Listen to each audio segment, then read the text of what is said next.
Before we jump into the chaos, don't forget to hit subscribe so you never miss the next adventure. The medical scanner had been running for exactly 47 seconds when Palira realized something had gone catastrophically wrong. The crystalline mantis-like medic watched in growing horror as her equipment reliable Vexillari technology that had processed biological samples from over 800 species without incident began displaying error messages she had never seen in her entire career. Warning symbols cascaded across the holographic interface in rapid succession, each one more alarming than the last. The containment field around the blood sample activated automatically, encasing the small vial in a shimmering blue barrier typically reserved for radioactive materials or biohazardous weapons. Palira's compound eyes refracted the red emergency lighting that suddenly flooded the medical bay. Her translucent carapace shifted through colors rapidly, pale green confusion melting into amber concern before settling on deep purple alarm. The clicking sounds she made increased in pitch and frequency, an involuntary response her species exhibited during extreme stress. Her 6 delicate limbs moved in frantic patterns across the control interface, attempting to understand what her scanner was trying to tell her. The display finally stabilized enough to show a coherent readout, and what Palira saw made her wish it had remained scrambled. Bold text dominated the screen. Volatile compound detected. Combustible risk level, critical. Recommend immediate containment and specialist consultation. The molecular breakdown beneath those words looked less like a biological analysis and more like a formula for something that belonged in the engine room rather than a living circulatory system. Alfonso, the human who had donated the blood sample just minutes earlier, sat on the medical examination platform with his legs dangling casually over the edge. He looked completely unbothered by the chaos erupting around him, which somehow made everything worse. His dark hair was slightly messy from the decontamination field he had passed through upon entering, and his standard-issue crew jumpsuit bore the insignia of the freighter Void Dancer on the shoulder. He watched the panicking medic with an expression of mild curiosity rather than the existential dread the situation seemed to warrant. "Is something wrong?" Alfonso asked, his tone suggesting he was inquiring about a scheduling conflict rather than a potential biological catastrophe. His voice carried that peculiar human quality Palira had noticed during their previous interactions, a casual nonchalance that seemed utterly disconnected from the actual severity of any given situation. Palira's translator unit, a small device mounted near her thorax, struggled to convert her distressed clicking into comprehensible galactic standard. "Your blood is reading as reading as reading. Your blood is reading as reading as reading as reading as reading as 10. Your blood is reading a starship fuel component." Alfonso blinked. Once, twice. Then he tilted his head in that distinctly human gesture that Palira had learned meant either confusion or the prelude to an explanation that would make everything exponentially worse. "Oh," he said simply. "Yeah, that's probably normal."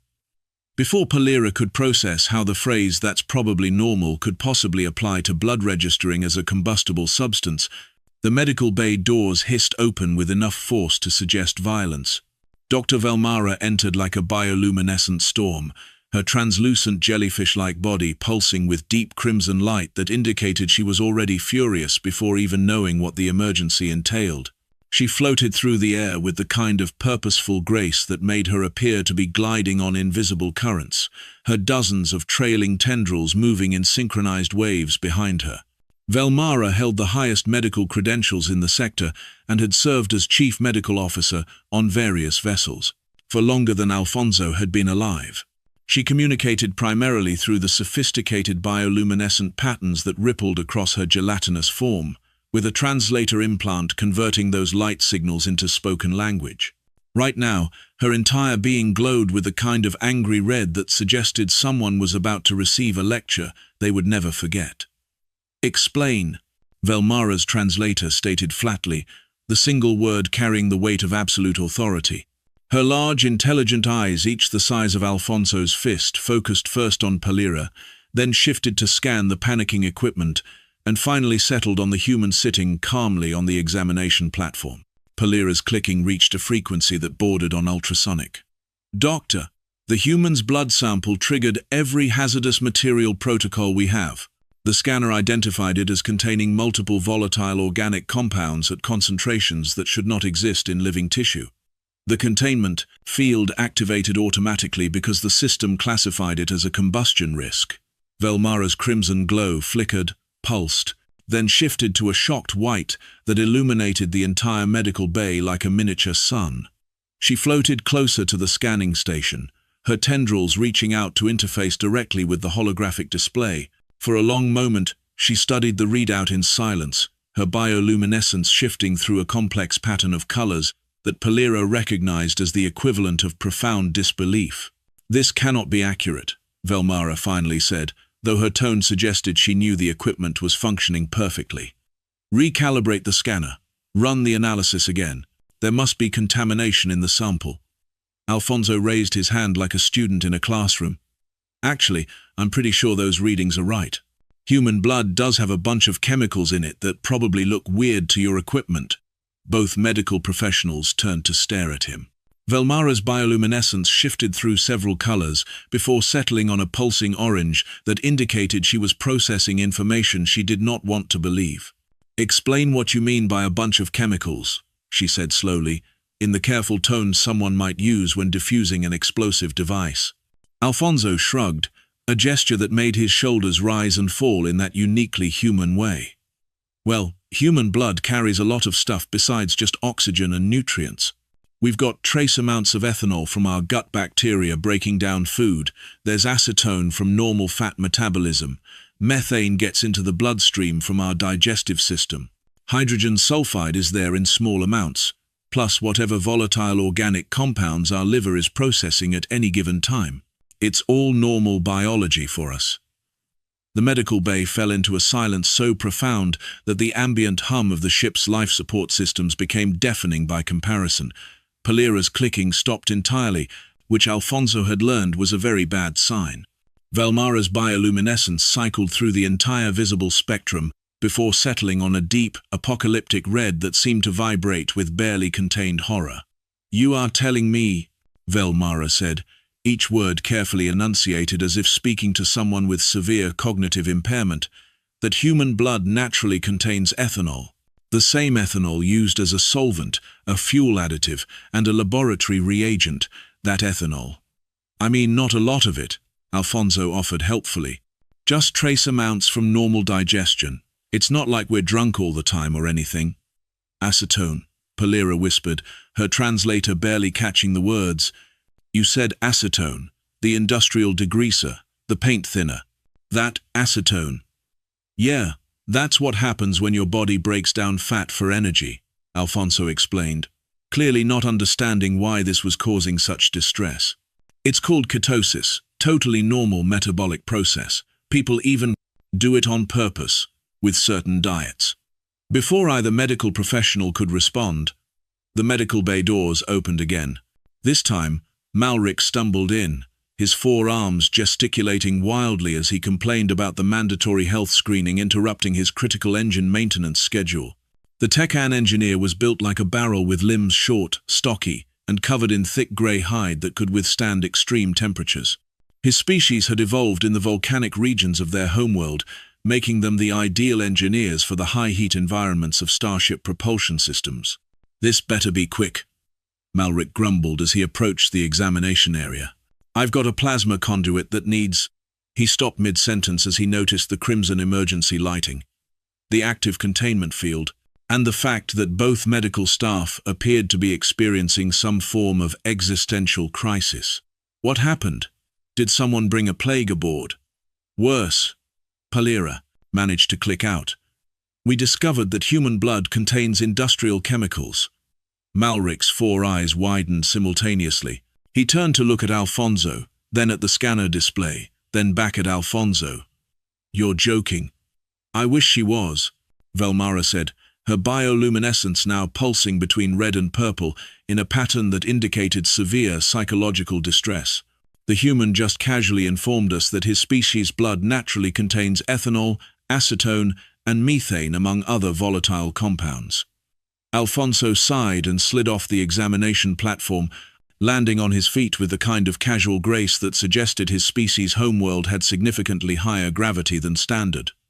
Look, I know it sounds weird, but I promise it's fine. Billions of humans exist right now, and none of us are spontaneously combusting. Well, not from our blood chemistry anyway.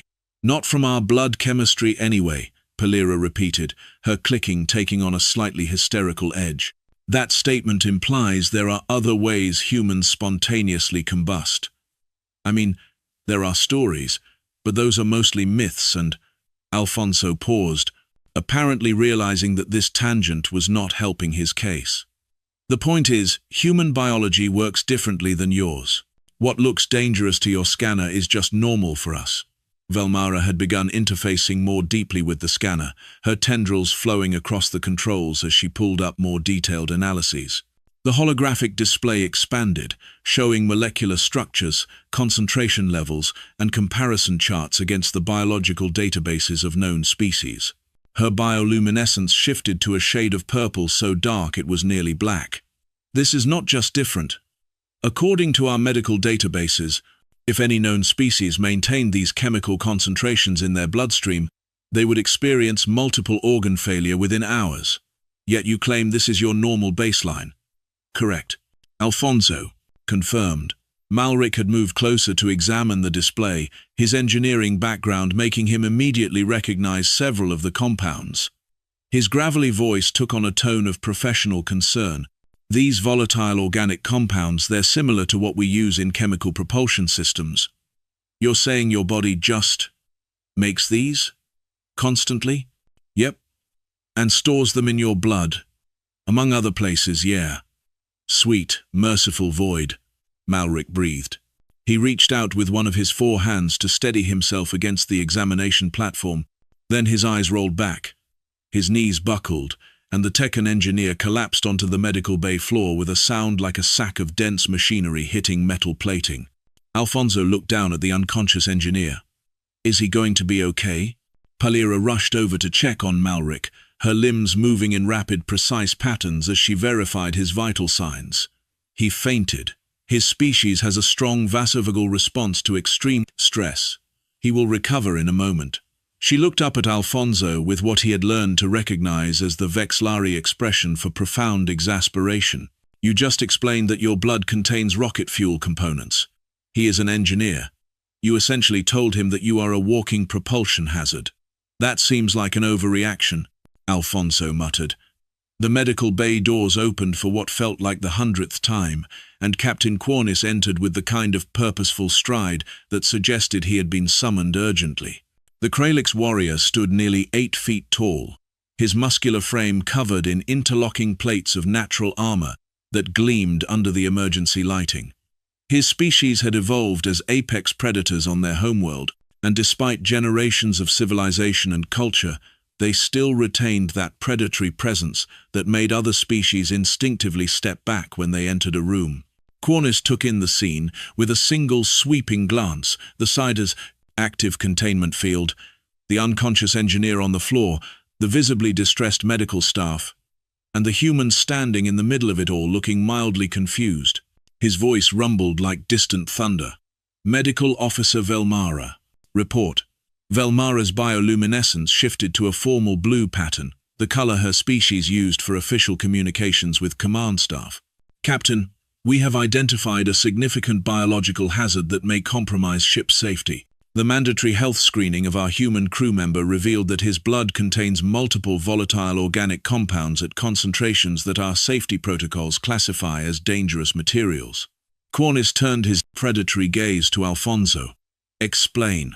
Alfonso had learned during his time aboard the Void Dancer that Captain Cornice appreciated directness and brevity, so he kept his explanation simple. Human blood naturally contains small amounts of various chemicals that are byproducts of normal biological processes. The medical scanner interpreted these as hazardous because they're volatile compounds, but humans have evolved to handle them safely. It's not actually dangerous. Show me the analysis, Cornice commanded. Velmara manipulated the holographic display, expanding it and rotating it so the captain could see the full breakdown. The molecular structures hung in the air like accused criminals awaiting judgment. Cornice studied them in silence, his expression unreadable behind the natural armor plating that covered much of his face. Ethanol, he finally said, his voice completely flat. Your blood contains ethanol. Trace amounts, yes. The same ethanol that we use as a solvent in our chemical laboratories. Yes. But acetone, Cornish continued, moving down the list. The compound we use to clean industrial equipment and dissolve certain plastics. It's really not that much. Methane, a flammable gas, in your bloodstream. Alfonso opened his mouth, closed it, then tried again. Okay. When you list them like that, it sounds worse than it is. Cornish turned to face him fully, and Alfonso was reminded that the captain had commanded warships in active combat before retiring to merchant vessel operations. Are you telling me that I have been allowing a walking chemical hazard to operate aboard my ship for the past several weeks without proper safety protocols? I mean, I wouldn't phrase it like, did Earth classify humans as biological weapons before authorizing their species for space travel? Cornish interrupted, his tone suggesting this was a genuine question rather than rhetorical hyperbole. What? No, we're not weapons. We're just filled with rocket fuel components. Malric groaned from the floor, apparently having regained consciousness at the worst possible moment. The engineer sat up slowly, holding his head with two of his 4 hands. I heard everything. The human is essentially a mobile combustion risk. That is an extreme exaggeration, Alfonso protested, but his words were drowned out by Palira's distressed clicking. Captain, there is more, Velmara said, her bioluminescence shifting to an ominous dark orange. The volatile compounds in the bloodstream are concerning, but they represent only the beginning of the anomalies. I have been reviewing the complete biological profile, and the human respiratory system presents additional complications. Alfonso felt a sinking sensation in his stomach. What about my respiratory system? Velmara gestured with several tendrils, and the holographic display shifted to show a real-time atmospheric analysis. Your scanner recorded the air composition around you during the examination. Every time you exhale, you release not only carbon dioxide, but measurable quantities of hydrogen, methane, acetone vapor, and trace amounts of ethanol. The medical bay fell silent again. Even Malric, still recovering on the floor, stopped groaning. You breathe out flammable gases, Cornish said slowly, as if testing whether the sentence made more or less sense when spoken aloud. It did not. I mean, technically yes, but the concentrations are incredibly low, Alfonso tried to explain. It's completely normal for humans. We all do it. It's harmless. Harmless, Palira repeated, her clicking taking on a slightly manic quality. You have been walking through this ship, breathing flammable gases into our recycled atmosphere, for weeks. Weeks of potential ignition sources. Weeks of the ship's AI monitors atmospheric composition constantly, Alfonso interrupted. If there was actually a danger, Iris would have flagged it immediately. As if summoned by the mention of her name, the ship's artificial intelligence activated the communication system. Iris had a pleasant, professional voice that somehow managed to convey mild irritation even through synthesized speech. Actually, Alfonso is correct. I have been monitoring the atmospheric anomalies caused by his battery output since he came aboard. The concentrations of flammable gases are well below any safety threshold for ignition. Then why did you not report this? Cornish demanded. Because it was not flagged as dangerous, Iris replied with the patience of an AI that had dealt with biological concerns for decades. However, in light of the medical bay's current findings, I have been running updated safety calculations. While the human does not present an immediate combustion risk under normal conditions, I am required to note that fire suppression protocols should be enhanced in areas he frequents regularly. Enhanced fire suppression protocols, Cornish repeated. He turned to look at Alfonso with an expression that somehow managed to convey both resignation and disbelief, despite the limited mobility of his armored features. My engineer has fainted. My medical officer appears to be experiencing a crisis of professional faith, and my ship's AI has just informed me that we need our additional safety systems to account for our human crew members' breathing, and you maintain that this is normal. Alfonso spread his hands helplessly. I really don't know what else to tell you.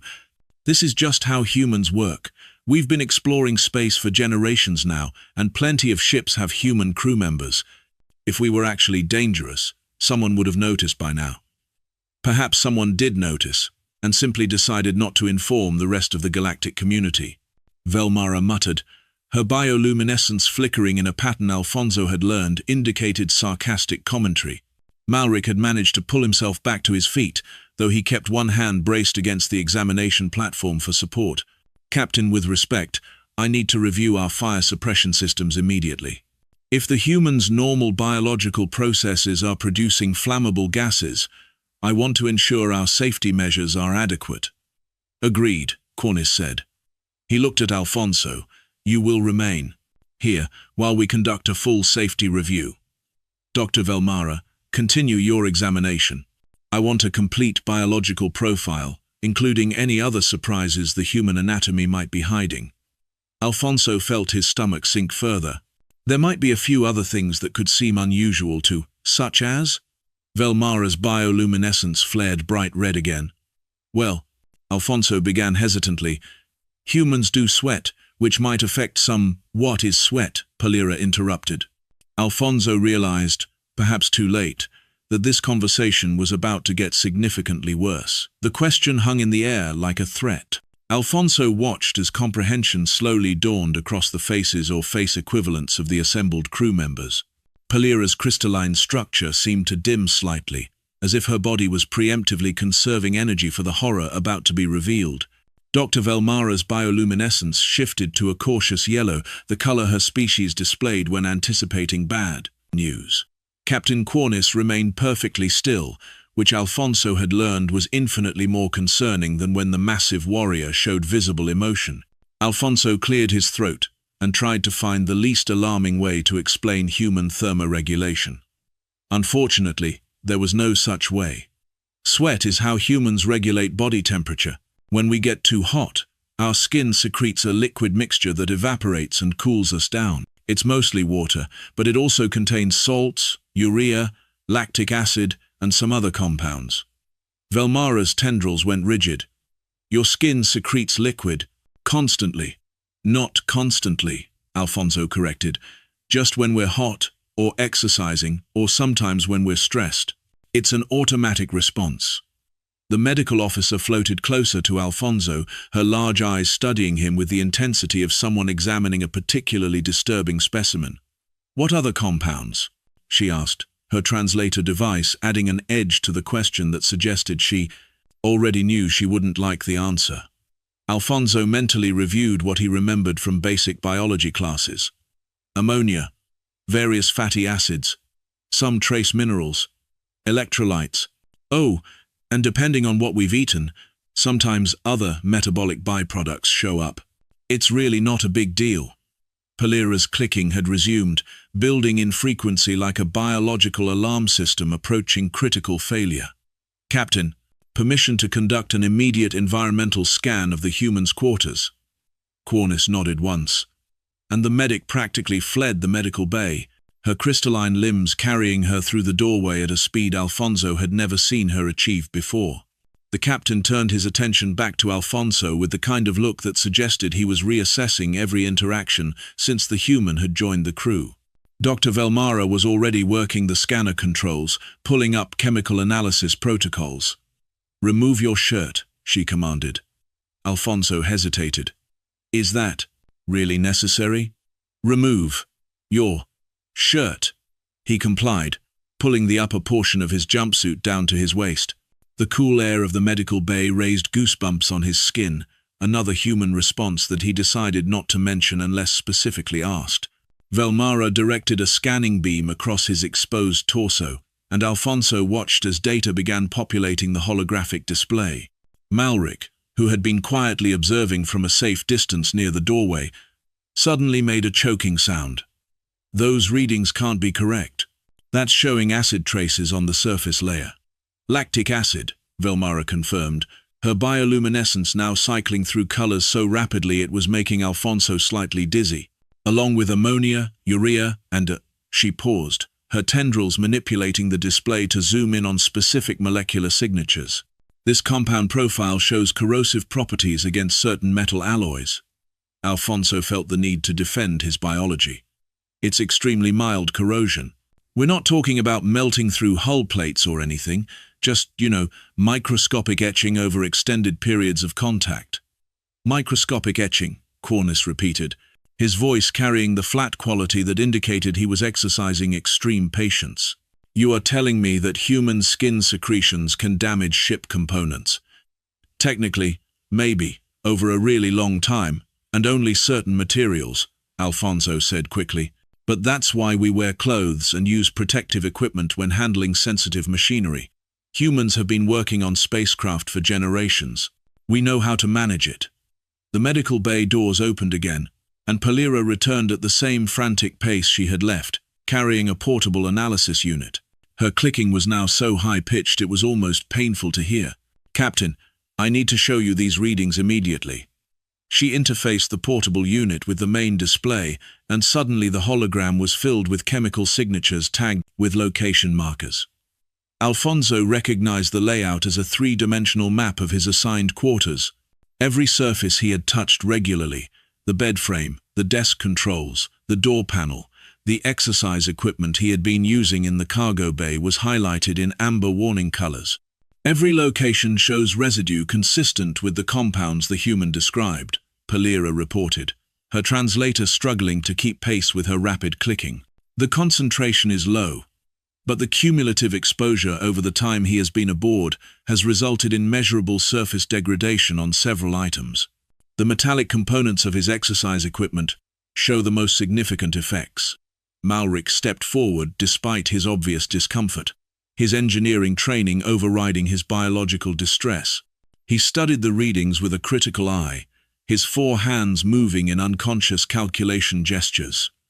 These alloys are rated for high durability. If human skin secretions can affect them even minimally, we need to review what materials are used in areas where the human operates regularly. Alfonso wanted to sink through the floor. "I've been working out in the cargo bay. Is that why you're all looking at me like that? You have been deliberately increasing your body temperature through physical exertion," Velmara said slowly, as if explaining something to a particularly dense child, which would significantly increase your secretion of these corrosive compounds. "In an enclosed space," repeatedly. "I always clean up after myself," Alfonso protested weakly. "With what cleaning solution?" Cornice asked. "Just water and standard sanitation wipes from the supply locker." The captain turned to Malric.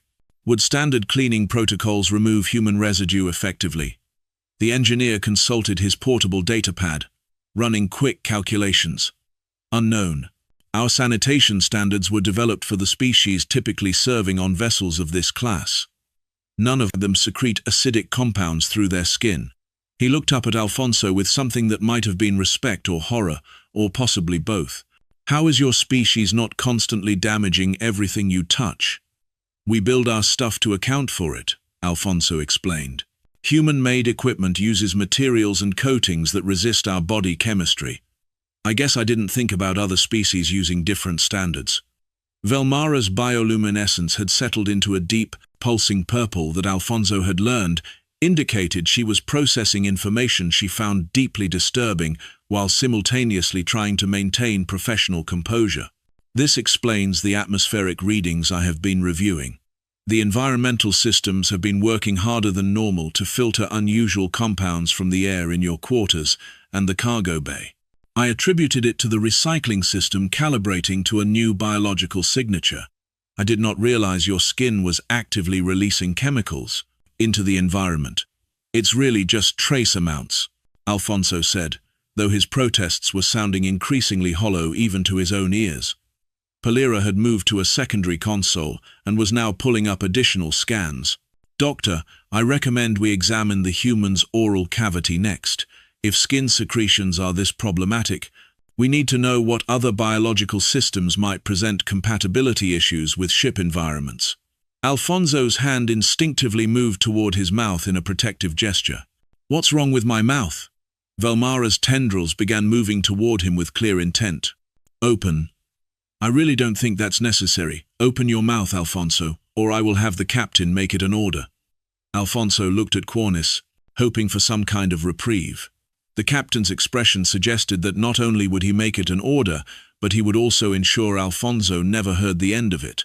Defeated, Alfonso opened his mouth. What happened next would be described in medical logs as the incident that required immediate psychological counseling for all personnel present. Dr. Velmara directed the scanner into Alfonso's open mouth, and the holographic display immediately erupted with data that made her bioluminescence flash white with shock.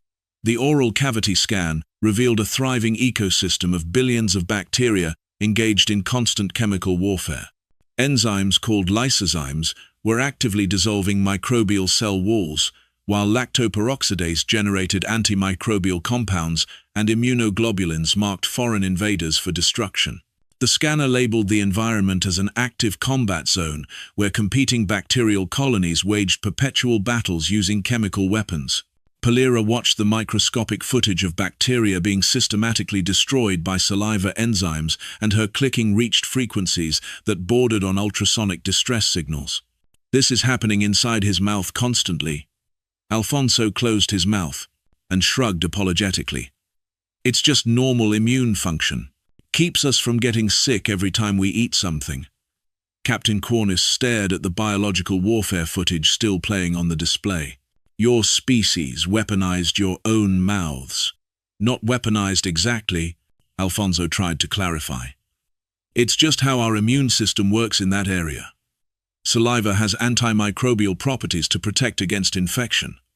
Velmara's tendrils were trembling now, her bioluminescence cycling through colors that suggested she was reconsidering her entire career in xenobiology. I have reviewed intimate contact customs across hundreds of species. Humans engage in oral contact with each other, recreationally. The implications of that statement settled over the medical bay like a toxic cloud. Malric made a gagging sound and leaned heavily against the wall. Polira's crystalline structure actually cracked slightly from the stress, a hairline fracture appearing across her thorax that would require medical attention later. Kissing is a normal social and romantic behavior, Alfonso said defensively. It's not dangerous. Humans do it all the time without any problems. You exchange biological warfare zones, Cornice said flatly. For pleasure. When you phrase it like that, it sounds worse than it actually is. Dr. Velmara had apparently reached some kind of breaking point because her bioluminescence went completely dark for a moment before reigniting in a chaotic pattern of clashing colors. I need to examine your internal organs immediately. If your mouth is this problematic, I have grave concerns about what your digestive system might reveal. Alfonso felt genuine fear for the first time since this examination had begun. Maybe we should take a break and lie down on the examination platform, Velmara commanded, her translator adding harmonics that made the order sound almost hypnotic. Now, realizing he had no choice, Alfonso complied. The scanner array descended from the ceiling, bathing him in multiple wavelengths of light as it began mapping his internal anatomy. The holographic display shifted to show cross-sectional views of his organs, with the liver prominently featured at the center of the projection. What the scan revealed about human liver function would later be classified in the ship's medical database under the category of biological impossibilities that somehow existed anyway. The holographic projection of Alfonso's liver rotated slowly in the center of the medical bay, each layer of tissue rendered in meticulous detail that made the organ look simultaneously beautiful and terrifying. Dr. Velmara studied it with the intensity of someone examining an unexploded bomb, her bioluminescence flickering through analytical patterns as she processed the scan data. Polira had moved closer despite her obvious distress, professional curiosity temporarily overriding her fear. Even Malric, who had been maintaining a safe distance near the exit, found himself drawn to the display. The liver itself was an unremarkable brownish-red in coloration, roughly triangular in shape, and nestled beneath the human's ribcage in what appeared to be a protected position. What made it remarkable was not its appearance but rather the staggering list of functions the scanner attributed to this single organ. The readout scrolled continuously as new processes were identified and catalogued. Velmara's translator finally broke the silence. This organ filters your entire blood supply multiple times per day while simultaneously performing chemical synthesis, toxin neutralization, protein production, bile generation, glucose regulation, vitamin storage, and metabolic waste processing. Her bioluminescence shifted to a shade of purple so dark it was almost black. No single organ should be capable of performing this many critical functions simultaneously. Alfonso, still lying on the examination platform, propped himself up on his elbows to see the display better. The liver is pretty important, yeah, does a lot of heavy lifting for the body's chemistry. Heavy lifting, Polira repeated, her clicking taking on that manic edge again. Your species refers to industrial-scale chemical processing as heavy lifting. Captain Cornice had moved to stand beside Velmara, studying the liver's functional breakdown with the analytical mind of someone who had spent years managing complex ship systems. This organ processes toxins. What classification of toxins? Velmara manipulated the display, pulling up a subcategory of data. According to the scan, the human liver is currently processing trace amounts of environmental pollutants, metabolic waste products, pharmaceutical remnants from a pain medication he consumed last week, residual compounds from food preservation chemicals, and, quote, she paused, her tendrils going rigid. It is also breaking down ethanol molecules. I haven't had anything to drink, Alfonso protested. The ethanol is being produced by your own digestive bacteria, Velmara explained, her tone suggesting this somehow made everything worse. Your liver is continuously neutralizing alcohol that your own body is generating as a normal byproduct of digestion. Malric had pulled out his datapad and was running calculations, his engineering mind trying to contextualize the biological data in terms he understood. The energy requirements for this level of continuous chemical processing should be enormous. What powers this organ? Blood flow and the nutrients it carries, Alfonso said. The liver has its own dedicated blood supply. It's one of the most well-supplied organs in the body. Dedicated blood supply, Cornice said slowly. Your species evolved redundant circulatory support for a single organ because the chemical processing demands are so extreme that standard blood flow would be insufficient. Velmara had continued analyzing the scan data, and now her bioluminescence was cycling through colors. So rapidly it was creating a strobing effect that hurt to watch. Captain, there is something else. The structural analysis shows evidence of cellular regeneration throughout the organ. Recent regeneration. Alfonso frowned. I haven't injured my liver recently. At least, I don't think I have. The regeneration is not from injury, Velmara said, her translator adding what might have been awe to the synthesized voice. It appears to be continuous, low-level cellular replacement. Your liver is constantly rebuilding itself. The medical bay fell into another one of those profound silences that had become disturbingly common during this examination. Polira's clicking stopped entirely. Malric's datapad slipped from one of his hands and clattered to the floor. Captain Cornice, who had faced enemy warships without flinching, took an involuntary step backward. How much regeneration capacity does this organ possess? Cornice asked, his voice carrying a quality Alfonso had never heard from the captain before, something that might have been genuine fear. Velmara consulted the medical database, cross-referencing the scan results with known biological literature. When she found the answer, her entire body went dark for several seconds before slowly illuminating again in a dim, shocked white. According to human medical texts, the liver can regenerate from as little as 25% of its original mass. The remaining tissue will grow back to full size and restore complete functionality. That's impossible, Polira whispered, her translator barely catching the words. Regeneration of that magnitude would require cellular processes that she couldn't finish the sentence.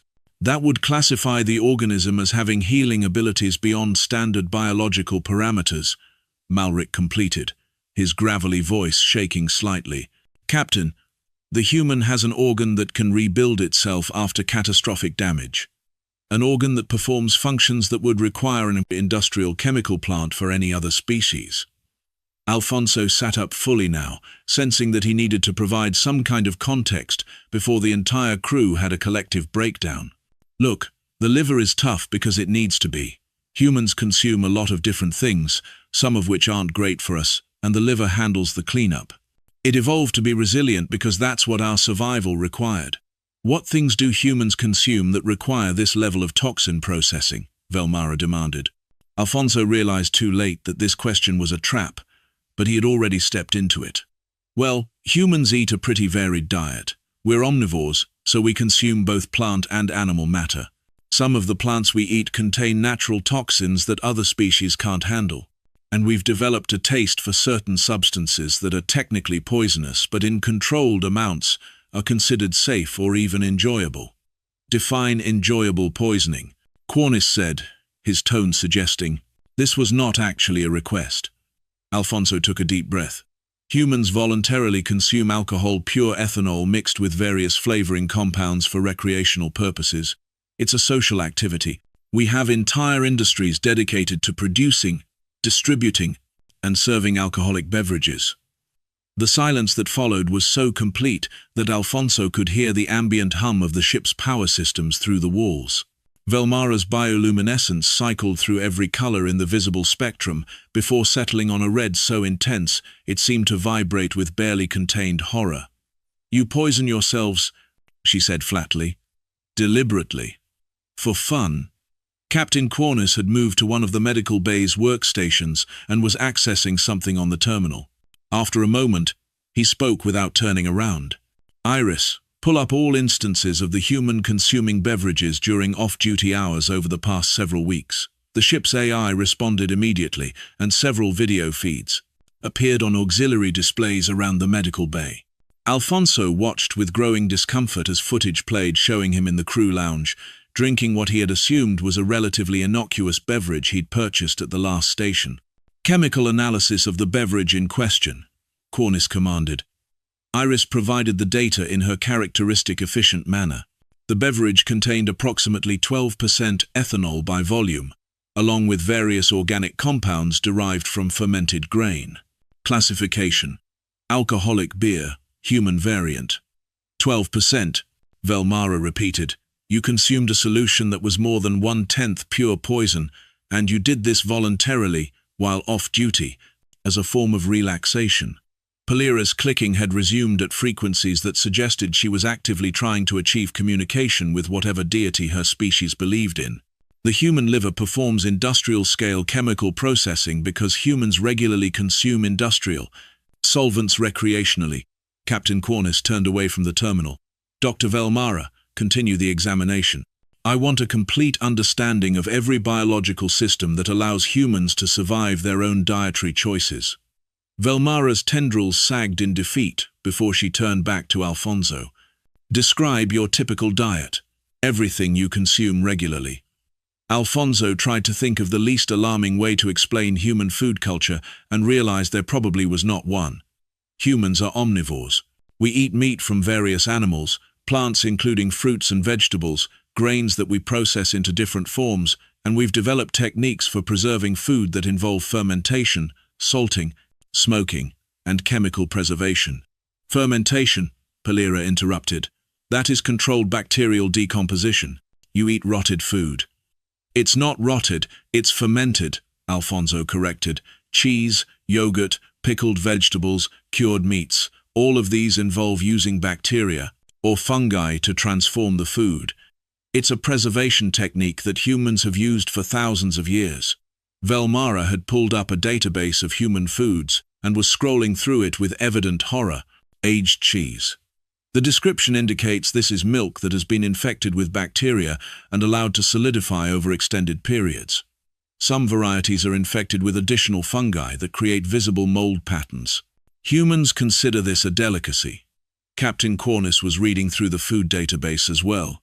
"Humans consume capsaicin, the compound that plants evolve specifically to prevent mammals from eating them. Humans not only consume it, but they cultivate varieties with increasingly high capsaicin concentrations and create sauces which they then add to other foods. Spicy food is popular in a lot of human cultures," Alfonso explained. "The burning sensation triggers endorphin release, which actually feels good once you get used to it.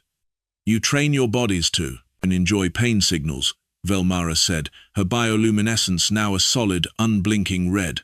Dr. Velmara had abandoned the food database and returned to examining Alfonso's scan results. "I am seeing elevated muscle density compared to species of similar size." The skeletal structure shows reinforcement patterns consistent with high-gravity world adaptation. The cardiovascular system has redundant backup mechanisms. She looked up from the display. Your species did not merely evolve to survive consumption of toxic substances. You evolved on a planet that was actively hostile to your existence. Earth has some challenges, Alfonso admitted carefully. Describe these challenges, Cornice commanded. Alfonso tried to think of where to begin. Earth has higher gravity than galactic standard, which is why humans tend to be denser and stronger. The atmosphere has high oxygen content, which makes fires more intense. We have active tectonic plates that cause earthquakes and volcanic eruptions. Weather systems produce hurricanes, tornadoes, and lightning storms regularly. The oceans contain animals that use venom, electricity, or crushing force to hunt. And we evolved alongside large predators that we had to either fight or outsmart. The medical bay had gone silent again, but this time the silence felt different, heavier, more significant. Velmara's bioluminescence had faded to a dim, steady blue. Your species evolved under survival pressure so extreme that your biology developed multiple redundant systems for toxin processing, tissue regeneration, pain management, and threat response. You are not merely adapted to your environment, you are over-engineered for survival. Palira had emerged from her corner. The flammable blood compounds, the corrosive skin secretions, the weaponized saliva, the regenerating organs, these are not design flaws. These are survival features that your species developed because anything less would have resulted in extinction. Malric was, nodding slowly. You are built to survive catastrophic damage. Your liver regenerates because your species encountered toxins regularly enough that having a backup system was evolutionarily advantageous. You sweat acid because you needed a cooling system that also provided antimicrobial protection. Alfonso thought about it, trying to see his own biology from an outside perspective. Humans have pretty good endurance. We can keep moving for a long time without stopping. Our healing is decent. Cuts and bruises go away on their own usually. We can adapt to different climates pretty well. Oh, and we have adrenaline, which is a hormone that activates during stress or danger. Explain adrenaline, Cornice said immediately. Alfonso wondered if he should have kept his mouth shut, but it was too late now. When humans experience fear or extreme stress, our bodies release a hormone called adrenaline. It increases heart rate, redirects blood flow to muscles, dulls pain sensation, sharpens focus, and temporarily increases strength. It is basically an emergency overdrive system. Overdrive system, Malric repeated. Your species has a built-in combat mode. It is not just for combat, Alfonso clarified. It activates during any high-stress situation. It is how humans lift heavy objects off trapped people, or run from danger despite injuries, or fight when cornered. The adrenaline temporarily disables our body's normal safety limits. Dr. Velmara had gone completely dark again before slowly re-illuminating in a pattern of swirling colors. You have a biological system that allows you to ignore damage and operate beyond your normal physical capabilities when threatened. This means that injured humans are potentially more dangerous than healthy humans because their safety limiters are removed. Captain Cornice had moved to the central console and was accessing personnel records. Iris, correlate all emergency situations involving human crew members across the merchant fleet over the past year. Specifically, situations where humans exhibited unusual performance characteristics during crisis scenarios. The AI compiled the data quickly, and a list of incidents populated the display. Report after report appeared, each describing situations where human crew members had performed actions that seemed impossible. Humans maintaining consciousness despite injuries that should have incapacitated them. Humans completing critical repairs while exposed to environmental conditions that exceeded safety ratings. Humans protecting other crew members at personal cost. These reports describe berserker behavior, Cornice said quietly. Humans entering combat mode during emergencies and disregarding their own survival to ensure mission success or crew safety. Palira had been reviewing the same reports. Captain, permission to speak freely. Granted, we have been treating humans as a potential hazard because their biology is so different from galactic standard. But these reports suggest that humans are not hazards, they are assets specifically adapted for crisis response.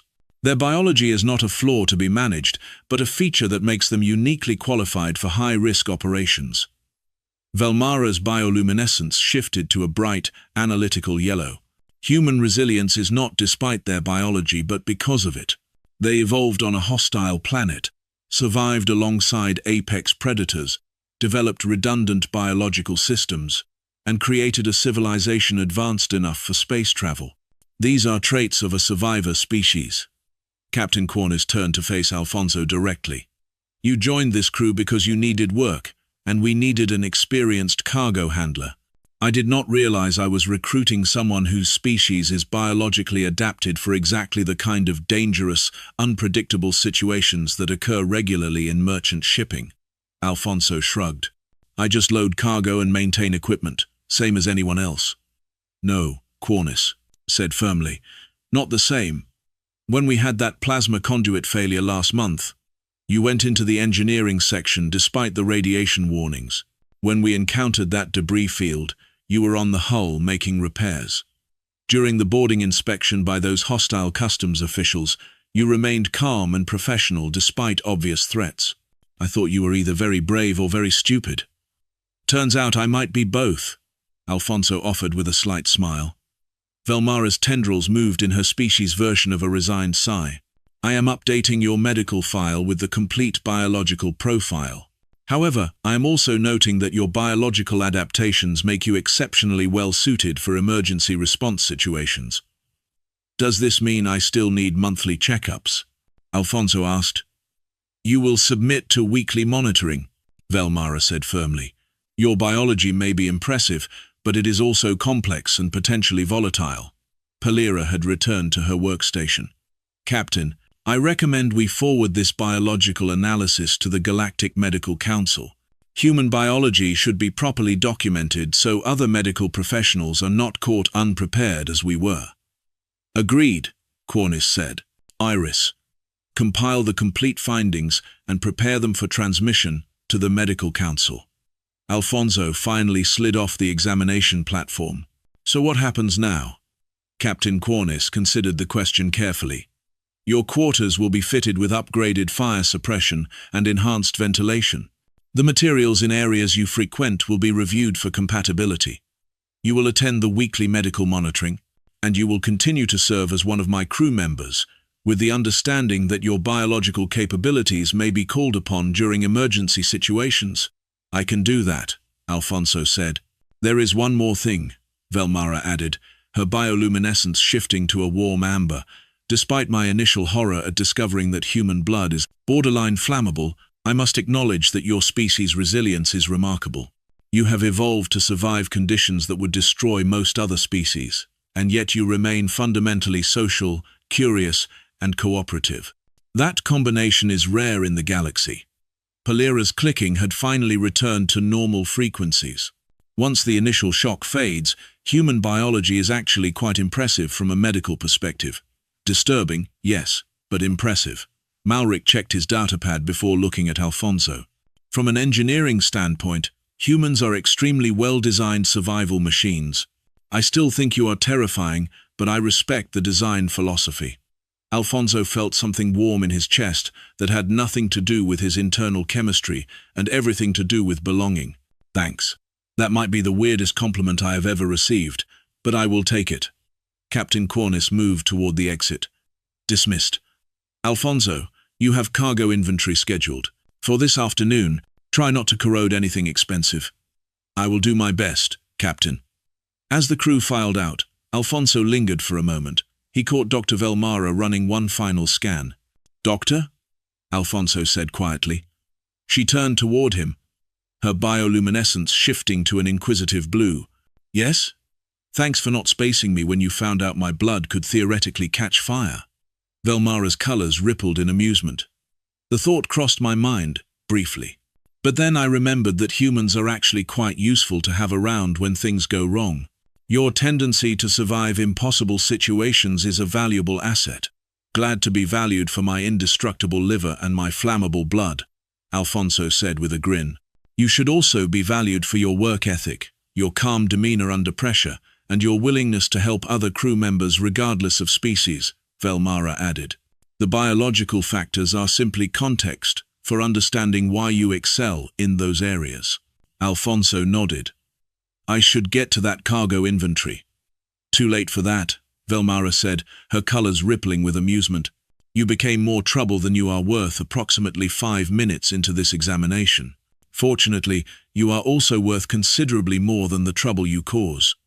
Alfonso left the medical bay feeling oddly validated despite having spent hours being analyzed like a biological weapon.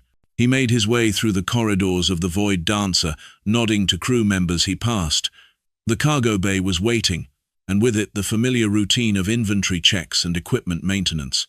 Alfonso activated his datapad and began working through the task list, his hands moving with practiced efficiency. Somewhere in the engineering section, Malric was probably redesigning half the ship's interior. In the medical bay, Velmara was likely composing the most diplomatically worded xenobiology report in galactic history. On the bridge, Captain Cornice was possibly questioning every command decision that had led to recruiting a human crew member. And Alfonso was exactly where he wanted to be, working on a ship, traveling through space, being part of a crew that accepted him despite finding his biology absolutely horrifying. His communicator chimed with an incoming message from the captain. Alfonso checked it and smiled at the brief text. Cargo inventory complete by end of shift. And Alfonso, try not to breathe on anything expensive. Acknowledged, Captain, Alfonso replied.